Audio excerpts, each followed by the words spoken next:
You talk about this in your book about how in the 1970s, neoliberalism, the kind of shredding of the social safety net, really gave rise to this industry in the United States. Talk a bit about that turn and how care work kind of became this own industry unto itself. Yeah, I think the 1970s was a crucial turning point. Prior to that, we did have a welfare state. We had a system of economic support, a government system of economic support that provided stipends, however inadequate they were, provided stipends to poor single mothers. We had, there were social movements that called for expanding economic support for families and mothers in particular. The Wages for Housework movement was one that was an international movement that fought for wages for housewives. This was a mostly middle class white movement, but they gained some traction. We had a campaign to push for national daycare, right? And that was vetoed by President Nixon. And then in the 1970s, we begin to see the dismantling, the slow dismantling, the attacks on the welfare system. And by 1996, all forms of government support on the national level have essentially been dismantled. And so today we have a system where people are thrust into a low wage labor market, earning far less than is necessary, that is well below the poverty line if you're earning minimum wage. And in fact, very few alternatives. I work with a group in Mississippi that is fighting for basic rights for poor families. And Mississippi is one of the poorest states in the country. And the average monthly stipend for a family, average monthly welfare stipend for a family in Mississippi is $260 for a family of three, which is outrageous. And in fact, much of the welfare money in Mississippi has actually gone into the private sector because what the state does is they take those welfare dollars and they contract out private companies who then administer the program or who run training programs or who hire lecturers. There's been a huge scandal in Mississippi around this. And so for me, it's a real question of political priorities and who's benefiting from these state programs at the moment. Sir, yes, and I mean, of course, since we spoke in 2021, I think the child tax credit died on the vine due to Joe Manchin and other more conservative Democrats making it so that that program would essentially sunset, even though we know that it lifted millions and millions of children out of poverty in this country. I mean, in writing your book, in the midst of that moment, what did that say about our country's priorities when it comes to childcare and care work as well? There was such a contradiction between the rhetoric that we heard about what people valued, or especially vis-a-vis care work, around what we saw day to day in our own communities, and the families we interact with, that we interacted with, the void that we saw around care work and what was happening around the child care tax credit. We know that the child care tax credit was a huge benefit to so many families. It lifted people out of poverty in a way that we had not seen since the 1930s. And so it is a bit shocking that given that history of the pandemic, that in fact that bill failed. And I will say, I think we need to push for an expanded child tax credit, just like we had during the pandemic. But I also think it even needs to be more expansive than those proposals. There are, we know, undocumented children who did not benefit even from the expanded child tax credit. So I think we need to think about the gaps and the loopholes in the child tax credit and think about how to make sure it is in fact universal and covers everyone. Absolutely. Can you touch on the racial politics of this and particularly care workers, in the South, but all over the country, being Black women in many instances, and how some of the continued structures of slavery, Jim Crow, etc., are brought into the forefront by some of those dynamics? Well, the primary reason why African American women ended up being the central labor force as domestic workers up until the 1960s was because of the history of slavery.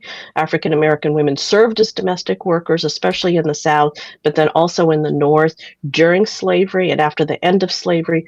Other occupations were closed to them, so they were essentially shuttled into domestic work after emancipation.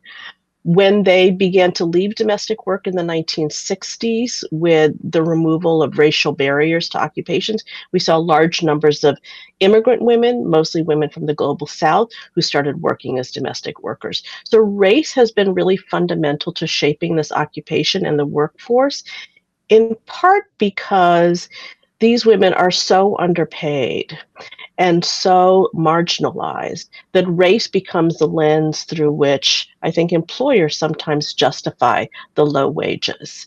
And so it serves a kind of ideological function to think of these workers who some people might think they just need less than I do, right? It's Mm. okay to pay them a little less. It's okay if they work a little longer. They're different. That question of difference, I think, is key. I will also say, so race is important in terms of thinking about who's doing this work and how they're treated, how they're marginalized. It's also important because the care work of these women for their own families has Right. always been undervalued. So African American women historically left their homes and lived in with families who they worked for, even when they had their own children. So they had very little time to spend with their own children. The migrant women who are leaving their children in another country, their care work for their own family is devalued. And of course, the best example of that is the system of welfare, which when it started was intended to assist white widows for the most part. And when women of color, Puerto Rican women and African American women began to enter the welfare rolls in the 1950s and the 1960s, is when the program became more punitive and work rules were first instituted. And so that's another indication of how there really has never been state support for the mothering work of Black and Brown women in this country. We have a viewer IM, and I think you may have touched on it, but I wanted to make sure Margot from Massachusetts answer question gets answered. How would you distinguish between care work and reproductive labor? Is it because care work includes jobs that are paid in the market, whereas reproductive laborers only are unpaid, or is there more overlap?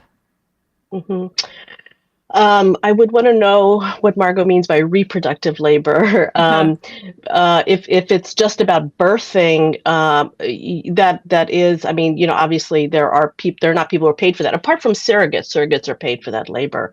But Marxist feminists have historically used the term social reproductive labor to refer to care work, and I think that term is actually really useful, perhaps more useful than the term care work.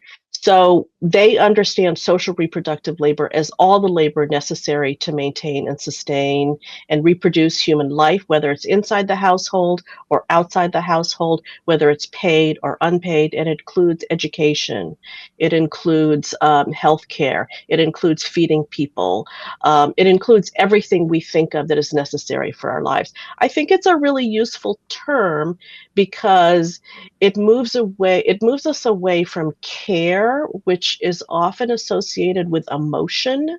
We think about care workers as people who should be invested in the labor emotionally. And social reproductive labor, I think, helps us think about it in a structural framework, that this is work that is about social reproduction. Right. Well, that'll be my last question, and I'll let you go, Premilla, because that is the piece that is so um, frustrating. The expectation of emotional labor for care workers on top of the sacrifices that you talk about, because inherently the social reproductive element comes into play, families, childbirth, elder care, right? This kind of, or child care, all these things are involved. Can you talk about the emotional labor that care workers have to engage in?